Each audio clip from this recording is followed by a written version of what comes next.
bringing you the hottest, the latest news and public affairs. Balita nga malapit sa pumuluyo, adlaw-adlaw.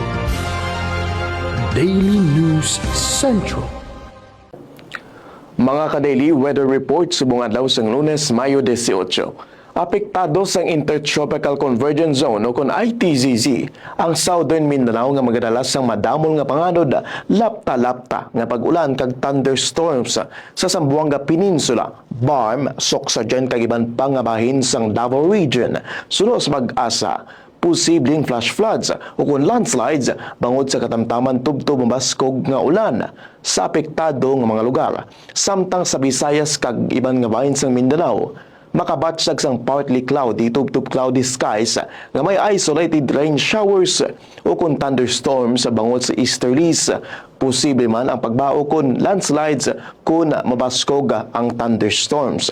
Sa Metro Manila kag iban nga bahin sang Luzon, localized thunderstorms ang ginatudlo nga rason sang isolated rain showers kag posible man nga magdala sang pagbahaw kun landslides kung mabaskog ang pag-ulan.